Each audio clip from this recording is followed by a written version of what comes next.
నెలకి 50,000 నుండి 60,000 ఆదాయం రన్ టైలర్ యాప్లో ఆర్డర్ కంప్లీట్ చేసి పేమెంట్ పొందండి. బయట లాక్ చేస్తుంది, లాక్ చేస్తుంది, యువతలది లోపల క్రెడిట్ ఉంటుంది.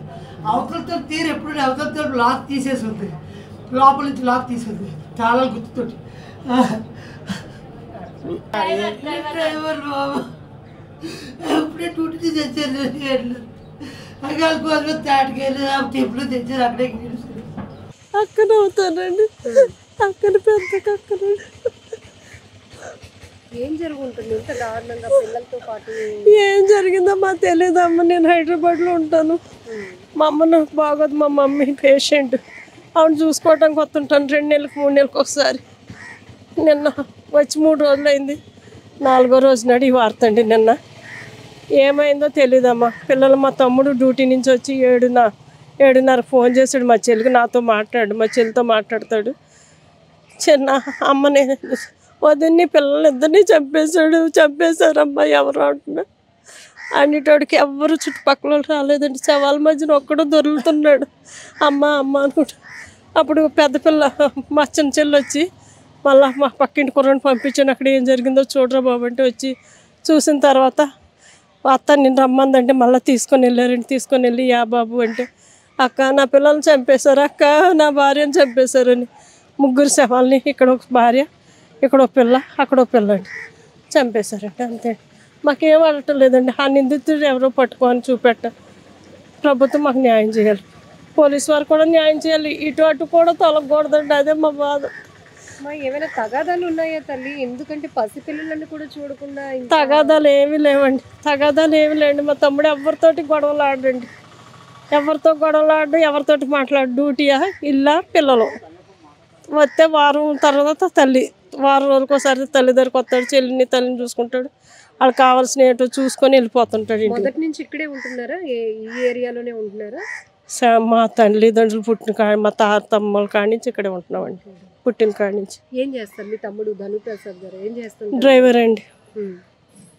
కాంట్రాక్టర్ బేస్లో డ్రైవర్ చేస్తున్నాడు. రోడ్లు వేసే దాంట్లో ప్రస్తుతం డ్రైవర్ అండి. చుట్టుపక్కల అందరూ చెప్తున్నారు అతను చాలా బాగా చూసుకుంటారు ఫ్యామిలీని, పిల్లల్ని అని. పాపం డ్యూటీ నుంచి వెళ్ళొచ్చేటప్పటికి ఇంత దారుణం జరిగిందంట. టిఫిన్లు పట్టుకొని వచ్చాడండి. పిల్లలిద్దరికి టిఫిన్లు పెట్టేసి చర్చికి పంపిద్దామని. ఈ లోపల రక్తం మడుగు అయి ఉన్నారండి 3. ఎవరి వల్ల ఏమైందనేది తెలియదండి మాకు. ఎందుకంటే వాళ్ళిద్దరే హ్యాపీగా ఉంటున్నారు కదా, ఎందుకు మనం వెళ్ళి ఎంటర్ అవ్వటం అని. మేము ఏ విషయంలో కూడా తను వచ్చి ఇది అని చెప్పేవారు కూడా మేము ఎంటర్ అవ్వండి ఏ విషయంలో. నేను ఇలా తెరిచాక ఇంకంతా ఇలాగే తిరుగుతున్నామండి ఇక్కడ. అదండి, ఇంకంతే జరిగిందండి. మాకు ఒక్కటే అండి, న్యాయం కావాలంతే. తల్లిని బిడ్డల్ని పోగొట్టుకున్నాడండి. ఇంకా అతను ఏం చేస్తాడండి? అతని మీద నిందలు చేస్తున్నారు. అన్న తమ్ముడు అలాంటి కాదండి. మీకు కనీసం ఒక్కళ్ళైనా తప్పు చెప్తారు కదా. వాళ్ళు ఉన్న లోటుపాటు ఫాల్స్ ఉంటే ఎవరు చెప్పడం లేదంటే మంచోడనే కదండి. ఏం న్యాయం కోరుతున్నారు తల్లి? ఆ నిందితుడిని కఠినంగా శిక్షించాలి, బయటకు రాకూడదండి. పసిపిల్లలండి ఇద్దరు, చిన్న బిడ్డలు 8 years 6 years అండి. ఆ బిడ్డల కన్నా న్యాయం చేయండి. భార్య విషయంలో కుటుంబం అంతా పోయింది, లైఫ్ పోయిందండి, వాడికి జీవితమే పోయిందండి. భర్తల మధ్య ఏమైనా గొడవలు ఉన్నాయా? ఎప్పుడు లేవమ్మా, ఎప్పుడు లేవు. గొడవలు అనేవి రావండి. ఇంకా మేమే చిన్నపిల్లల్ని ఏమైనా సరదాగా ఇలా గిల్లి ముద్దాడుతాం కదా, ఆ పిల్లలు చెప్తే నా పిల్లల్ని గిల్లారని కూడా అడిగేంత సున్నితం మనస్తత్వం అండి అది. అంటే పిల్లలు కూడా మమ్మల్ని ముద్దాడవచ్చు కానీ అంత కాదు అన్నట్టు, అతి సున్నితం అండి. ఇంకా అంతే, ఏం చేస్తామండి. సో కార్పొరేటర్ కూడా మనతో పాటు ఉన్నారు. అమ్మ, మీరు ఇక్కడ ఉన్నటువంటి కార్పొరేటర్, ప్రతినిత్యం ఈ వార్డులో ఉన్న పరిస్థితుల గురించి మీకు ఒక నాలెడ్జ్, అవగాహన కూడా ఉంటుంది. కానీ ఆల్ ఆఫ్ సడన్ ఒకే కుటుంబంలో 3 విగత జీవులుగా పడి ఉండటం, అందులో పిల్లలు, తల్లితో పాటు అత్యంత కిరాతకంగా హత్య చేశారంటే అసలు ఏంటి ఇంత ఉలికిపాటుకు గురవుతున్నారు ప్రతి ఒక్కరు కూడా? మాకైతే ఏం అర్థం కాని పరిస్థితిలో ఉన్నామండి మేము. అసలు 3 కూడా అంత ఘోరంగా చేయవలసిన అవసరం ఎవరికి వచ్చిందో కూడా మాకు అర్థం అవ్వట్లేదండి. ఆ చంటి బిడ్డలు ఏం చేశారండి వాళ్ళని? చంటి బిడ్డలు పసిగందులు, అన్యం పుణ్యం ఎరగని పిల్లలు, ప్రతి ఒక్కల కంట నీరండి. ఎవరు కూడా నిన్నటి నుంచి నైట్ అంతా ఇప్పుడు ఆ పిల్లలు చంటి బిడ్డలండి, ఆడి పిల్లలు, ఆ పిల్లలు ఏం చేశారండి? ప్రతి ఒక్కరు కూడా ఈ జనం కూడా ఆందోళన పరిస్థితిలో ఉన్నారు. ఏం మాట్లాడాలో కూడా అర్థం అవ్వట్లేదు. ఇప్పుడు మాకు ఇక్కడ జనాలు కూడా భయభ్రాంతులు అయిపోయారండి. ఇప్పటి వరకు మేము నైట్ 12 అయినా 1 గంట అయినా బయట పిల్లలు ఆడుకుంటారు, బయట పల్లెలు పడుకుంటారు. ఎవరో ఎప్పుడు కూడా భయం లేదండి మాకు. ఎన్ని సంవత్సరాల నుంచి ఇక్కడ జీవిస్తున్నామండి, ఎప్పుడు మాకు భయం అన్నది మాకు లేదు. ఈ స్ట్రీట్ లైట్ వెలుగుతాయండి. లైట్లు వెలగడం అదేం లేదండి. కాకపోతే మాకు ఇటు సైడ్ జగన్ లేఅవుట్ వచ్చిందండి. ఆ జగన్ లేఅవుట్ వచ్చిన తర్వాత వెనకాల స్ట్రీట్ లైట్లు, ఆ రోడ్డు మెయిన్ రోడ్డు మీద లైట్లు లేవండి, చీకటి అంధకారం. నేను కౌన్సిల్లో 2-3 సార్లు చెప్పానండి. కౌన్సిల్ మీడియా కూడా నేను 2-3 సార్లు యాక్సిడెంట్లు అయిపోయాయండి. ఇప్పుడు ఎవరు పట్టించుకోవట్లేదో ఎందుకు అది మేము తెలియజేసినా సరే లారీలు రోడ్డు చివరినే ఆగుతామండి. అక్కడ దానికి సంబంధించిన లారీలండి, బాటనీ కంపెనీకి సంబంధించిన లారీలండి. ఇప్పుడు అలా ఏదన్నా స్టాండింగ్ చూసి అక్కడ పెట్టుకోవాలా.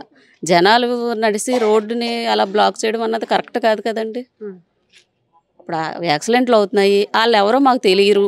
ఎక్కడెక్కడి నుంచో వచ్చి ఇక్కడ నైట్ అంతా ఉంటున్నారు. ఎవరు వస్తున్నారు ఎవరు పోతున్నారు కూడా ఇప్పుడే అర్థం అవ్వట్లేదండి మాకు. అంటే పర్టికులర్గా ఈ కుటుంబం మీదే అంత పగ, అంత కక్ష కాకపోతే పిల్లలతో పాటు ఇంత దారుణంగా చేయాలి. పోనీ ఏమైనా వస్తువులు పోయాయి అంటే దొంగతనానికి ఎవరో వచ్చారు చేశారు అని అనుకోవడానికి ఎంత పగున్న పసిపిల్లల మీద అది తీర్చుకోవాలి అనుకోవడం కూడా చాలా మాకు అది అర్థం కావట్లేదండి. మేము పోలీసు వారికే వదిలేసామండి. వాళ్ళే మాకు మా పేటలో ఈ కుటుంబానికి ఆ చనిపోయిన 3కి న్యాయం జరగాలండి. ఆ చంటి బిడ్డలు తల్లితో సహా ఎందుకు అలా జరిగిందన్నది వాళ్ళకి న్యాయం జరగాల. అది పరిస్థితి చూస్తే పాపం డ్యూటీ నుంచి వచ్చి వాళ్ళకి టిఫిన్ ఏదో తాటికాయలు అవి కూడా తీసుకొచ్చాడట పిల్లలకి ఇష్టమని. వచ్చి చూసేటప్పటికి పిలిస్తే కూడా ఎవరు పలకట్లేదని వెనక నుంచి వచ్చి చూసేటప్పటికి 3 అలా విగత జీవులుగా పడి ఉన్నారంట. ఇప్పుడు అతను ఒంటరివాడు అయిపోయినటువంటి పరిస్థితి. అవునండి. ఏమైనా ఏటన్నది మేము చెప్పలేమండి. ఏం జరిగిందో మాకు తెలీదు. ఎవరికి కూడా అంతు చిక్కట్లేదు అసలు. లోన ఆ టైం అంత తక్కువ టైంలో అలా అయిపోవడం అన్నది మాకు అంతు చిక్కనే ఇదండి. అది ఏదన్నది మాకు పోలీసు వారు న్యాయం చెయ్యాలా. కూడా మాకు చాలా సహకరించారండి. నిన్నంతా కూడా డిఎస్పీ గారు, ఎస్పీ గారు మొత్తం అందరూ వచ్చి చాలా సహకారంగా ఉన్నారు. చాలా బాగా చేశారు. అదే విధంగా అది ఏటన్నది తెలిసేది కూడా వాళ్ళకే వదిలేసామండి. మేము పోలీసు వారికే వదిలేసాం. ఆ న్యాయం కూడా అలా జరిగించాలండి. ఆ తల్లికి ఆ బిడ్డలకి న్యాయం జరగాలండి. ఖచ్చితంగా న్యాయం జరగాల. ఈ ట్రిపుల్ మర్డర్ సామర్లకోట, కాకినాడలో జరిగినా కూడా రాష్ట్ర వ్యాప్తంగా చాలా చర్చకు దారి తీస్తోంది. ఎందుకంటే పసిపిల్లలతో పాటు చంపే ఇప్పుడు ఈ నేర ప్రవృత్తి బాగా పెరుగుతోంది. అదే అండి మాకు అర్థం కావట్లేదండి. అస్సలు అంత చిక్కట్లేదు. మాకు అర్థం కాని పరిస్థితిలో కాలనీ వాసులు అందరూ కూడా భయభ్రాంతులు అయిపోయారండి. నిన్నటి నుంచి కూడా నైటు ఇంకెవరికాల్లో ఇదైపోయి ఉండిపోయారండి. ఎప్పుడు కూడా ఎవరికి అందరూ కలిసిమెలిసి ఉండి ఎవరితో తగాదాలు ఏం లేదండి. ఎప్పుడు ఎవరితో తగాదాలు పెట్టుకున్నది లేదు. పిల్లల్ని చక్కగా రెడీ చేసి పిల్లలు పంపుకుంటుంది. భార్య భర్తలు అందరూ అలా బాగానే ఉంటారండి. ఎప్పుడు వాళ్ళతో గొడవలు లేవు, ఏమి లేవు. వాళ్ళ ఫ్యామిలీ మటుకు వాళ్ళ ఫ్యామిలీ కరెక్ట్గానే బాగానే ఉండేవారు. అంతవరకు మనకు తెలుసు. కానీ ఇది ఏమైందన్నది మాకు అంత చిక్కట్లేదండి. ఇక్కడ మహిళలు మా ఛానల్తో మాట్లాడుతూ గాంజా బ్యాచ్ బాగా ఎక్కువగా ఉంటున్నారు, వెనక నుంచి ఎవరెవరో వస్తున్నారు, పిల్లల్ని బయటకి ఇలా వీధిలోకి కాదు ఇంటి ముందు వదలాలన్నా భయం వేస్తోంది. అదే అండి మేము చెప్పేది. అదండి అక్కడ లైటింగ్ లేదండి. మన రేగంపేట రోడ్డు అండి, జగన్ కాలనీ రేగంపేట రోడ్డు అండి. ఆ లైన్ అంతా చీకటి అంధకారం అండి. ఇప్పుడు ఎవరన్నది మేము రోడ్డు మీద ఎవరు వెళ్తున్నారు మాకు ఏం తెలుస్తుందండి. ఏంటంటే మీరు రోడ్డు మీద వెళ్తున్నాం అంటున్నారండి. వాళ్ళు ఎవరన్నది మాకు అంత చిక్కట్లేదు. అలా ఆరి వాళ్ళు కూడా ఎవరో ఎక్కడెక్కడి నుంచో వచ్చి ఉంటున్నారండి. ఇక్కడ నైట్ తాగేసి అసభ్యకరమైన కార్యాలు చేసి ఆ మందు బాటిల్ అవి పగలగొట్టి అక్కడే పార్కుకి పిల్లలకి వెళ్ళరండి. ఆ పార్కులో పగలగొట్టి ఆ పార్కులో వేస్తున్నారండి నైట్. మేము చెప్పాము 2-3 సార్లు కూడా మేము మీడియాకి ఇచ్చాను, కౌన్సిల్లో చెప్పాను, మీడియాకి కూడా మేము ఇచ్చామండి. మరి ఎందుకు పట్టించుకోవట్లేదో అది ఆ ట్రాఫిక్ అన్నది ఎందుకు పట్టించుకోవట్లేదు మాకు అంత చిక్కట్లేదు, అర్థం అవ్వట్లేదండి. కుటుంబాన్ని కోల్పోయిన తర్వాత ఇప్పుడు అర్థమవుతోంది. ఇంటెన్షన్ కూడా ఇప్పుడు ఏంటంటే అదే కదండి. ఇప్పుడు మేము చెప్పాం కదండి కట్టడి. అదే కదా ఏ విధంగా జరుగుతుందో మాకు అర్థం అవట్లేదు. మేము చెప్పుకున్న ఆరోపణలు మాకు కొంచెం సహకరించాలి కదండి, చెయ్యాలి కదా. సో ఇది ఇక్కడ ఒక మహిళా కార్పొరేటర్ కూడా ఆ కుటుంబం కోసం కన్నీళ్లు పెట్టుకున్నారు. సో ఇక్కడ మనం చూడొచ్చు వీధి ఎంత ఎక్స్టెన్షన్గా ఉందో, చాలా వైడ్గా ఉంది. స్ట్రీట్ లైట్కి దగ్గరగా ఉన్నటువంటి ఇల్లు కూడా ఇది. సో ఫ్రంట్ నుంచి వచ్చి ఎవరైనా చేశారు అని చెప్పడానికి కూడా అనుమానితంగా ఎవరు కూడా కనిపించటానికి కూడా అవకాశం లేనటువంటి పరిస్థితిలో ఉంది ఈ ఏరియా. కానీ వెనకాతలో ఉన్నటువంటి కాలనీస్లో ఎక్కువగా లైటింగ్ లేదు, అలాగే రోడ్లు కూడా అంత బాగాలేదు. అయితే గాంజా బ్యాచ్లు కూడా విచ్చలవిడిగా ఆకతాయిలు తిరుగుతున్న పరిస్థితుల్లో ఎవరిని అనుమానించడానికి కూడా లేదు. ఎందుకంటే ఏదైనా ప్రజలు ప్రశ్నించినా తిరగబడే పరిస్థితిలో కొంతమంది గాంజా బ్యాచ్లు ఉంటున్నారు. కాబట్టి ఇప్పటికైనా ఒక కుటుంబాన్ని అయితే ఒక ఊరు కోల్పోయింది. ఆ వ్యక్తి ధనుప్రసాద్ అయితే భార్యను కోల్పోయాడు, 2 పిల్లల్ని కోల్పోయాడు. ఆయన గగ్గోలు పెట్టిన తీరు ప్రతి ఒక్కరిని కదిలిస్తోంది, కంటతడి పెట్టేస్తోంది. ఈమె కూడా ఈ వీధంతా కూడా నేను కార్పొరేటర్ని మేడం, వీరందరూ కూడా నాకు బాగా తెలుసు, చాలా మంచి ఫ్యామిలీ, అలాంటిది ఇంత దారుణానికి ఒడిగట్టారు అంటే కూడా ఏంటి మాటలు రావటం లేదు అంటున్నారు. ఏదేమైనా చాలా బాధాకరమైన విషయం. ఇలాంటి ఆకృత్యాలు, ఇలాంటి దారుణాలు ఆగాలి. ఖచ్చితంగా ఆగకపోతే ప్రాణాలకి అసలు ఎక్కడ కూడా ఒక బాధ్యత లేదు, ఒక రెస్పాన్సిబిలిటీ లేనటువంటి పరిస్థితిలో ప్రజల ప్రాణాలు గాలికి వదిలేశారా అన్నట్టుగా కూడా కొన్ని పరిస్థితులు చాలా క్లియర్గా కనపడతా ఉన్నాయి అనేది కూడా. మహిళలు అయితే మాత్రం పిల్లల్ని బయటకు తీసుకురావాలంటేనే భయపడుతున్నాం మేడం. నిన్న ఈ 3 హత్యలు జరిగినాక ఈరోజు మా హస్బెండ్స్ కూడా డ్యూటీలకు వెళ్లకుండా మాకు కాపలాగా ఉండాల్సినటువంటి పరిస్థితి వచ్చింది. ఇది ఎన్నాళ్ళు అని కూడా ఈ మహిళలంతా ప్రశ్నిస్తున్నారు.